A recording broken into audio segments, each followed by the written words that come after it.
Por eso vamos a conocer la fuerte e influyente iglesia de Jerusalén, para que podamos responder nuestra interrogante de cómo debe ser la iglesia y por qué no añadirle cómo debe ser la iglesia en el 2024 y más allá. Porque con ayuda del Señor tenemos fe y tenemos que trabajar como si el Señor no viene, pero tenemos que vivir como que el Señor viene hoy mismo. Tenemos que estar preparados para el encuentro con nuestro Señor, pero también no debemos dormirnos sobre nuestros laureles y decir, pues Cristo viene y ya no vamos a pintar la iglesia, ¿verdad? Cristo viene y ya no vamos a hacer ningún proyecto. No, al contrario, porque Cristo viene, tenemos que nosotros predicar este evangelio arduamente, porque Cristo viene. ¿Cuántos dicen amén? Y porque Cristo viene, la iglesia debe de tomar un modelo de cómo debe ser la iglesia. La promesa del Pentecostés, amado hermano, en este contexto que estamos hablando, en Hechos capítulo 2, y hemos agarrado a partir del versículo 41 en adelante, la promesa del Pentecostés ya se había cumplido. La promesa que el Señor les había hecho anteriormente en el capítulo 1 y versículos del 5 al 8, que Él les dijo, porque Juan ciertamente bautizó con agua, mas vosotros seréis bautizados ¿con qué? Con el Espíritu Santo, dentro de no muchos días. Entonces los que se habían reunido, le preguntaron diciendo, Señor, ¿restaurarás el reino a Israel en este tiempo?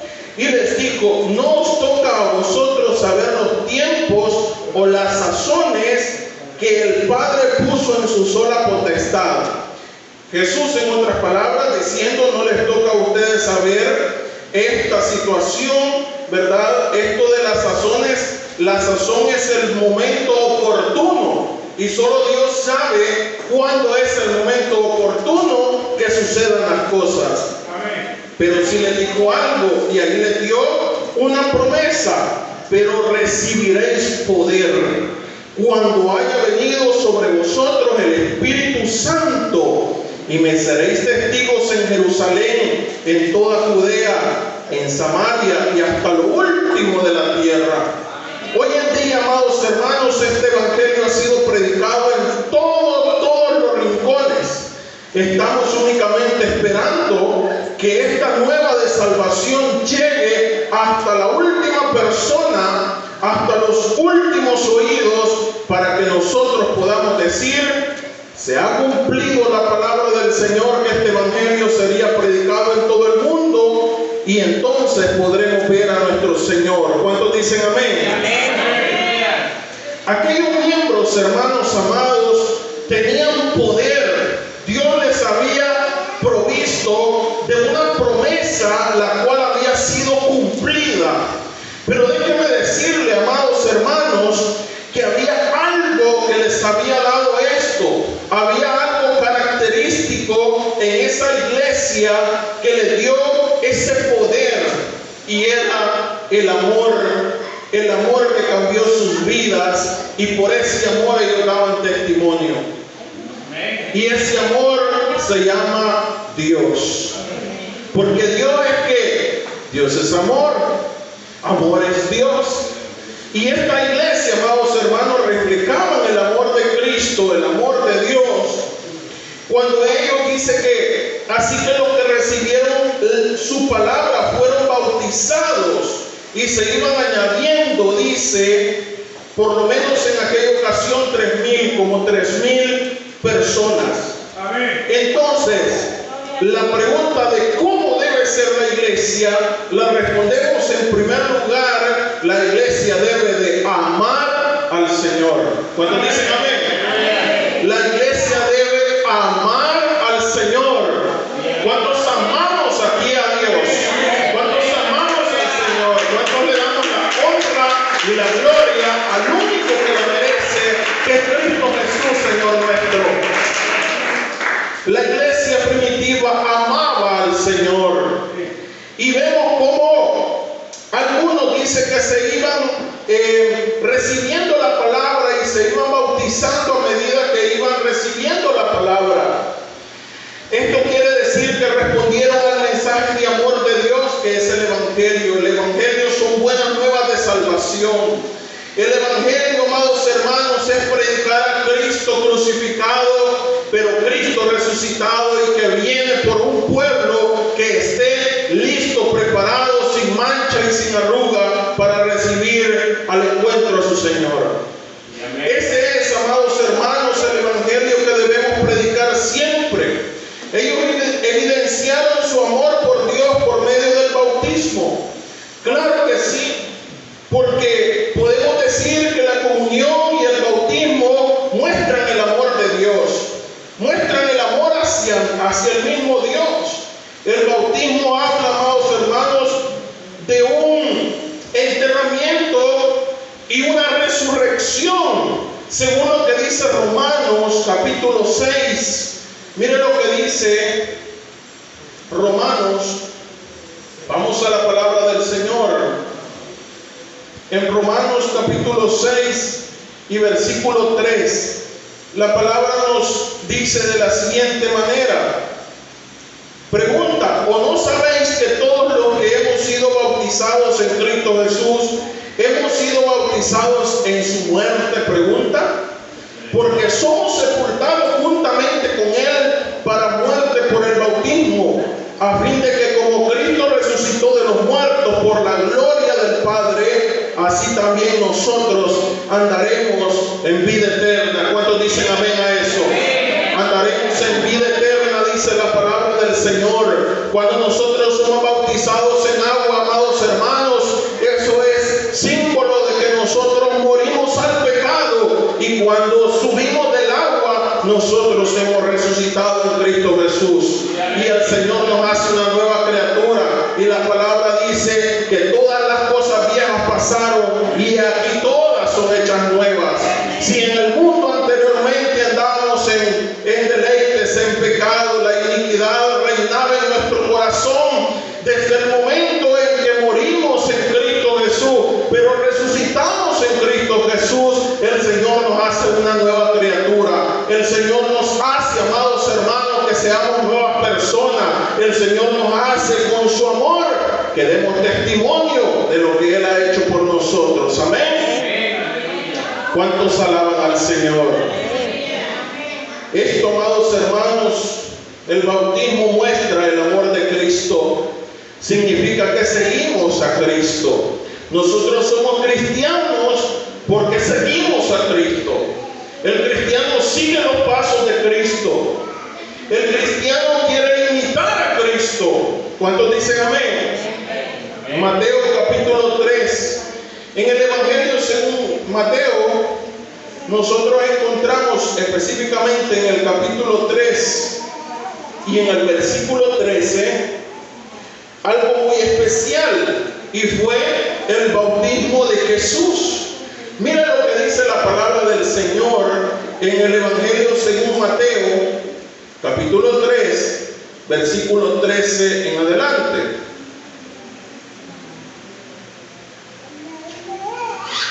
Dice el Evangelio: entonces Jesús vino de Galilea a Juan al Jordán para ser bautizado por él. Mas Juan se oponía diciendo: yo necesito ser bautizado por ti, y tú vienes a mí, le pregunta Juan. Pero Jesús le respondió: deja ahora, porque así conviene que cumplamos toda justicia. Entonces le dejó. Y Jesús, después de que fue bautizado, subió luego del agua, y aquí los cielos le fueron abiertos, y vio al Espíritu de Dios que descendía como paloma y venía sobre él. Y hubo una gran voz de los cielos que decía: este es mi Hijo amado, en quien tengo complacencia. El hecho de bautizarnos, amados hermanos, muestra el amor de Cristo y muestra también que seguimos a Cristo. Sí, amén. Porque Él se bautizó. Yo a veces comprendo a Juan el Bautista cuando Jesús se acerca a él y Juan estaba bautizando en el Jordán. Y yo me imagino cuando Juan ve al maestro acercarse y pedirle que lo bautice, me imagino yo como Juan cuando él exclama estas palabras y él le dice: no, ¿cómo tú pones a creerte que yo te voy a bautizar a ti? ¿Por qué tú vienes a mí para que yo te bautice? Al contrario, tú deberías bautizarme a mí. Porque Juan el Bautista sabía quién estaba frente a él. Pero Jesús, la respuesta que le da: así conviene que cumplamos toda justicia. Jesús vino para dar el ejemplo en todo. Jesús vino a servir para que nosotros seamos servidores, para que nosotros seamos imitadores de Cristo, imitadores de lo que Él hizo. Indica nuestra obediencia al Señor. Entonces, amados hermanos, a la pregunta de cómo debe ser la iglesia del Señor, pues en primer lugar, la iglesia debe de amar a Dios sobre todas las cosas. Amar a Dios sobre todas las cosas. En segundo lugar, porque no quiero extenderme tanto con este mensaje, en segundo lugar, se amaban los unos con los otros. Primero, amaban a Dios sobre todas las cosas. Amaban al Señor y demostraban su amor. Pero también se amaban los unos con los otros. Es decir, que se amaban entre los hermanos. ¿Cuántos dicen amén? El amor entre los hermanos. Mire en el texto base que tenemos, que es en Hechos, capítulo 2. Pero ahora nos vamos específicamente al versículo 42, porque ya leímos el 41. Y perseveraban, dice la iglesia, ¿en qué? En la doctrina de los apóstoles. ¿Y en qué más? ¿En qué más, hermanos? En la comunión. ¿Con quién? Unos con otros. En el partimiento del pan y en las oraciones. Fíjense bien que dice que ellos estaban en comunión unos con otros. Es decir, que eran hermanos que estaban en fraternidad y en amor los unos con otros. En la doctrina de los apóstoles ellos permanecían en lo que les estaban enseñando día con día y les gustaba reunirse juntos para escuchar la palabra de Dios. Ellos disfrutaban estar juntos para escuchar lo que los apóstoles tenían que enseñarles. La tendencia de hoy en día, lastimosamente, es reunirse lo menos posible. Amén. Esa es la tendencia de hoy en día. ¿Y por qué digo eso, amados hermanos? Porque lamentablemente muchos somos esclavos todavía. Y en algunas ocasiones somos esclavos incluso de nuestros propios trabajos, somos esclavos del dinero, somos esclavos de un patrón, somos esclavos de nuestros hijos, somos esclavos de tantas cosas, amados hermanos, que si vemos a la iglesia primitiva, ellos primero amaron al Señor y luego nos demuestran que se amaban los unos con los otros y que disfrutaban y les gustaba estar en comunión los unos con los otros. Esta es una gran razón para reunirse y adorar juntos al Señor. Porque cualquiera puede decir: bueno, si yo en mi casa puedo cantar unas alabanzas, yo en mi casa también puedo leer la Biblia, yo en mi casa puedo poner un mensaje en mi teléfono, en mi televisión, etcétera, etcétera. Yo puedo hacer todo lo que hacen en la iglesia en mi casa. Pero realmente, amados hermanos, en Hechos 10:25 dice: y no dejando de congregarse, como algunos tienen por costumbre, más cuando veáis que el día se acerca. Hoy, en este tiempo, estamos más cerca del día del Señor. Cristo está a las puertas. Y si Cristo está a las puertas, es cuando más la iglesia debería de buscar estar en comunión los unos con los otros. Amén.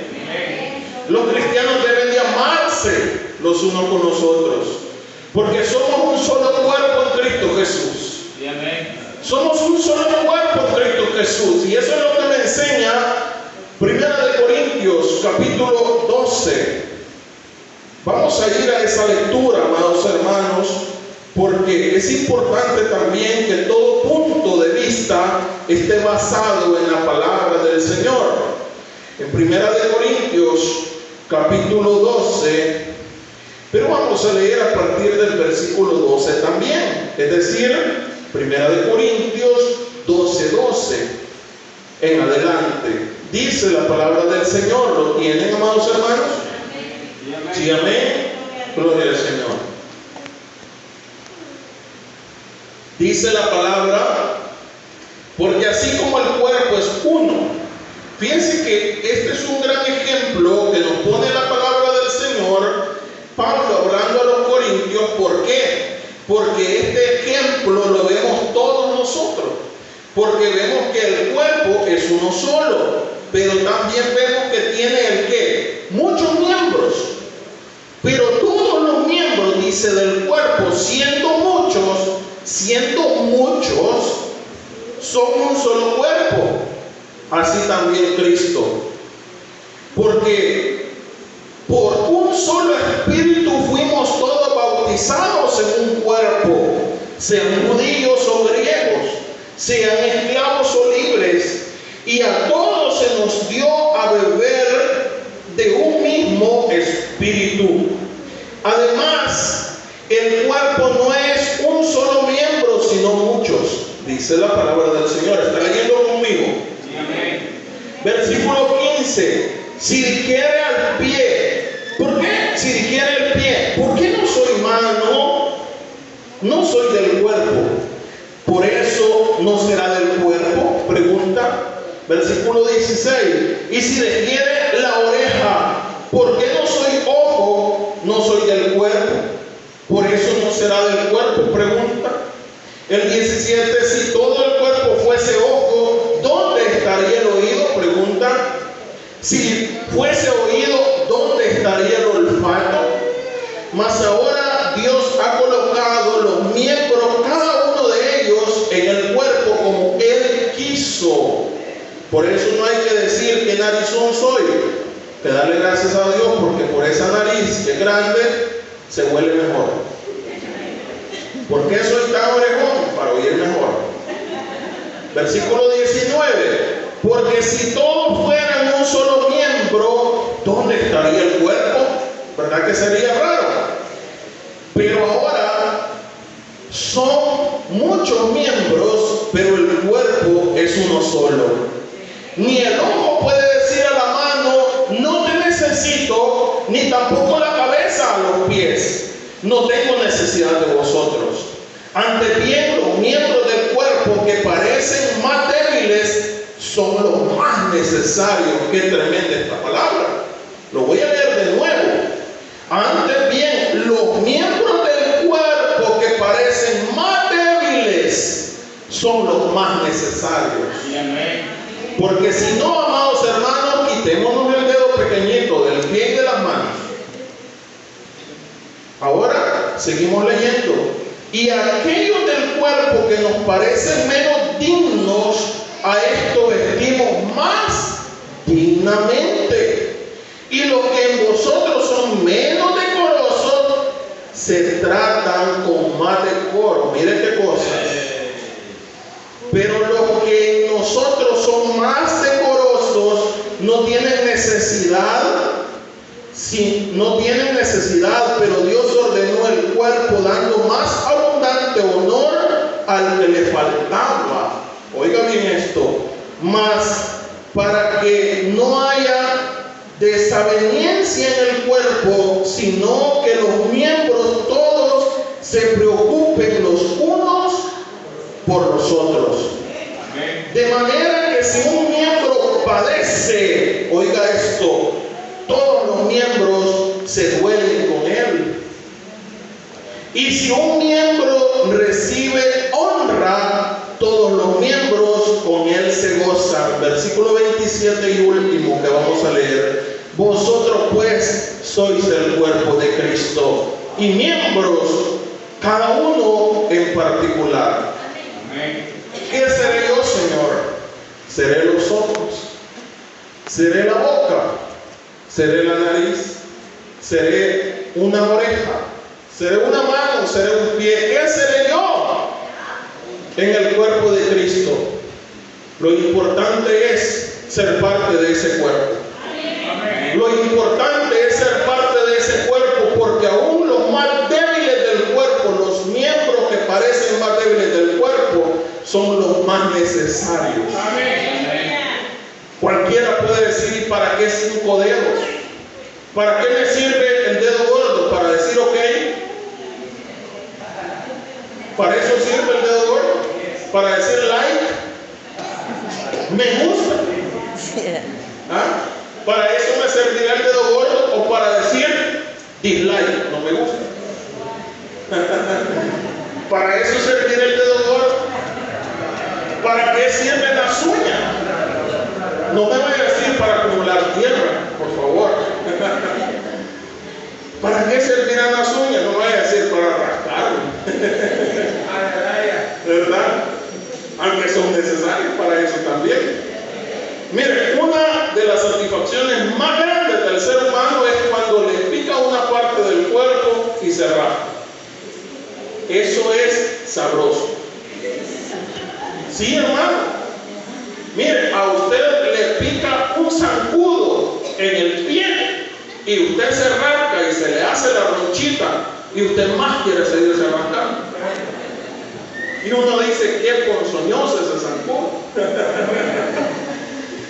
Pero hermanos, todos los miembros del cuerpo, todos los miembros, aunque así sea el más pequeño de los miembros del cuerpo, son necesarios. Asimismo nosotros somos un solo cuerpo en Cristo Jesús. La iglesia en los años venideros y en el que está a la puerta, que es el 2024, debe de amar a Dios sobre todas las cosas y amarse los unos con los otros. Porque somos un solo cuerpo en Cristo Jesús. Y no importa si uno de los hermanos se considera que es el eslabón más débil, ese es uno de los más necesarios en la iglesia. Usted no se sienta mal si usted no puede ofrendar en esta iglesia. Usted no se sienta mal si usted no puede aportar en algo. Pero si usted está orando fervientemente al Señor porque los proyectos de la iglesia salgan adelante, déjeme decirle que usted es más necesario que aquel que viene y da $1000 para hacer el proyecto.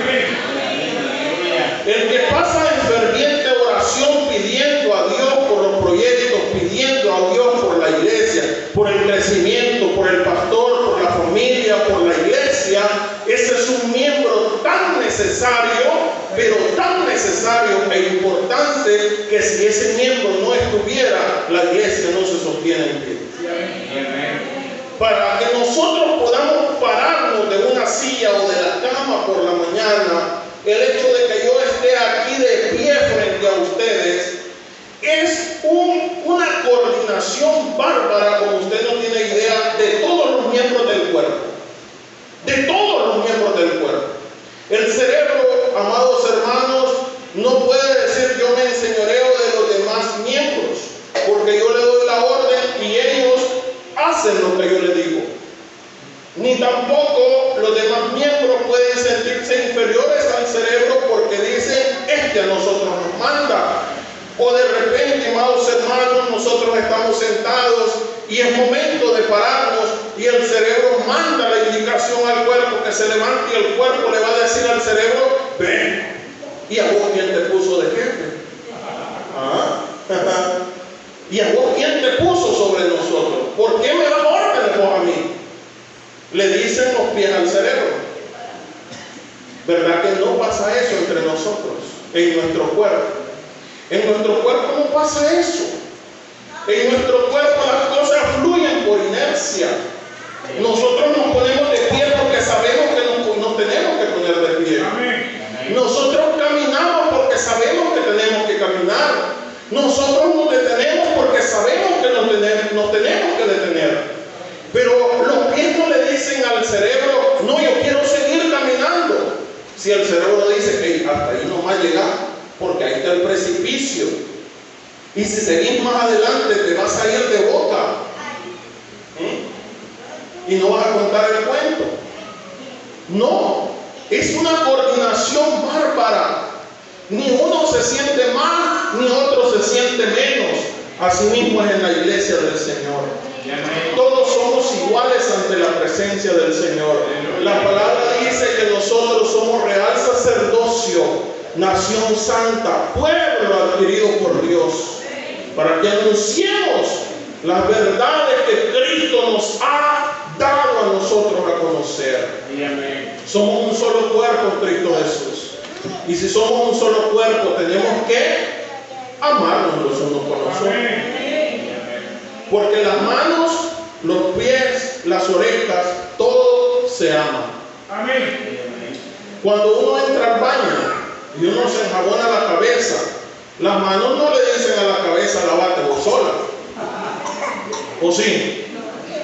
Porque uno se puede meter la cabeza a la ducha, pero no es igual como que las manitas le hagan a uno así. ¿Verdad? Todos necesitamos de todos. Todos necesitamos de todos. Y por eso es que nadie es más que otro, ni otro menos que nadie. Ellos participaban en el partimiento del pan, participaban de la comunión, de recordar la muerte de Cristo. Ellos proclamaban el amor de Cristo en la cruz.